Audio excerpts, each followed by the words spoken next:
Cinema দেখার জন্যে, বাসায় একটা বড় টেলিভিশন কিনে নেবেন এই জন্যে, একটা মোবাইল মানে আইফোন 17 এবার বাজারে এসে না কিনলে আপনার আত্মহত্যা করা উচিত।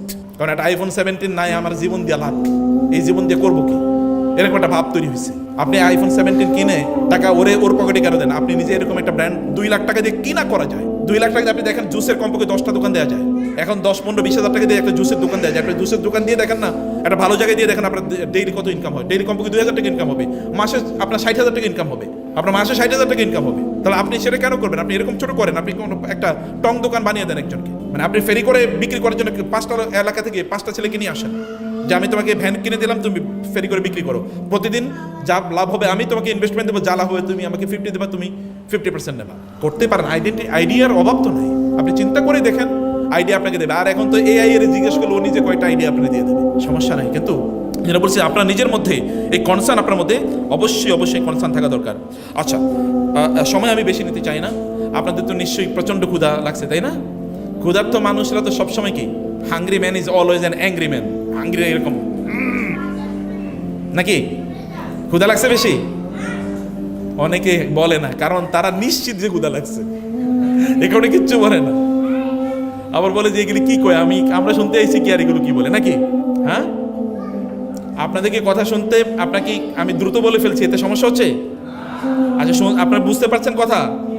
আচ্ছা, যাই হোক, যখন খারাপ লাগবে তখন সবাই একসাথে বের হয়ে যাবেন, কোনো সমস্যা নেই, আমি মাইন্ড করবো না ইনশাআল্লাহ। 3 নম্বরে মানুষ যার জন্য হাংরি, সেটা হচ্ছে যে ফ্রিডম অ্যান্ড ডিগনিটি। ফ্রিডম এবং ডিগনিটি, মানুষ ডিগনিটির পেছনে খোঁজে, মানুষ স্বাধীনতার পেছনে খোঁজে। আমরা এখন দেখেন social media, ad, influencer, celebrity, model, এরা এখন আমাদের জন্য সব লাইফস্টাইল কি হবে এটা সব তারা এবার কি আমাদের জন্য নির্বাচন করে দিচ্ছে। আপনি কি ড্রেস বাজারে এসে ইন করছে কি, যেমন আমাদের বোনরা এখন ওই যে ওই মডেল তারকা, এই ইন্ডিয়ান কোনো তারকা মহিলা, তার নামে একটা ড্রেস এসছে, অতএব এটা কেনাই লাগবে বাজারে, এটা চলে এসছে। অত ধরেন কি কথাবার্তা বলে, কিভাবে বললে স্মার্ট হবে। যেমন এখন জানেন, আপনারা দেখেন গালিগালাজ হলো স্মার্ট ল্যাঙ্গুয়েজ। এখনকার ইয়াং জেনারেশন ওরা তার বন্ধু বান্ধবের গালি দেয়, এবং হারাম জাতীয় গালি দেওয়ার পরে মনে আমি স্মার্ট হয়ে গেছি, এগুলো চলে এসছে। আপনি কি রিলেশন মেনটেন করলে আপনি কুল হবেন, কুল, এটা বাজারে চলে এসছে।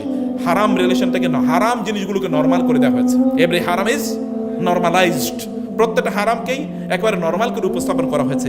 এগুলো বাজারে সব কিছু আসছে। এগুলোতে আমরা সত্যিকার অর্থে আমাদের স্বাধীনতাকে আমরা এগুলোর কাছে একেবারে বিক্রি করে দিচ্ছি। আপনি জানেন, আপনি এখন নিজে চুজ করতে পারছেন না। আপনি নিজে চুজ করতে পারছেন না। যে বোনেরা বলেন তো, আপনারা এখন নিজেরা চুজ করেন কিনা? আপনি কোন কসমেটিক্স কিনবেন, এটা তো ওই মহিলা কোন কসমেটিক্সের সেই বিজ্ঞাপন দিয়ে এটা আপনি দেখে কেনেন। অথবা এখন তো আমাদের বোনরা রান্নাও শিখে আরেকজনের কাছ থেকে, যে রান্না নাকি এটা শেখা লাগে, রান্নার জন্য কোর্স করে, ইউটিউবের ভিডিও দেখে নতুন করে রান্না শেখে। কত ধরনের রান্না আপনার শেখার প্রয়োজন আছে। জান্নাতে যাওয়ার জন্য আপনাকে আইটেম শিখতে হবে, প্রচুর পরিমাণ এরকম দিনই কোর্স আছে, এই কোর্স করতে হবে। এর মধ্যে রান্নার উপরে 30টা কোর্স করে বসে আছে। কারে খাওয়াইবে এগুলো?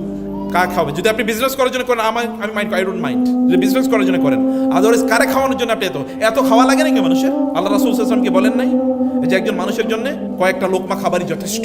লোকাইমাত। রাসূলুল্লাহ সাল্লাল্লাহু আলাইহি ওয়াসাল্লাম পৃথিবীর সবচেয়ে সফল মানুষ, খাইছে মাত্র 2 বেলা। আর আমরা 6 বেলা খাওয়ার পরে বলে আজকে খাবারটা একটু কম হয়েছে, এবং এরপরে কি আর কোনো কাম হয় না। আল্লাহ রাসূল সাল্লাল্লাহু আলাইহি ওয়াসাল্লাম রাতের বেলা খেয়ে ঘুমিয়ে পড়তেন না। তিনি বলেছেন, রাতের বেলা যদি তোমরা খাওয়ার পরে ইবাদতের আগে ঘুমাবা না, কমপক্ষে 2 রাকাত নামাজ পড়ে ঘুমাবা। কি এক্সারসাইজ! চিন্তা করে আমি অবাক লাগে, 1500 বছর আগে কেমনে বলে গেলে এই কথা? আল্লাহর নবী না হলে এটা আমি কোনোদিন বিশ্বাস করতে পারতাম না, যে এটা কেমনে বলে। নবী হওয়ার কারণে সবকিছু, everything is directed by Allah.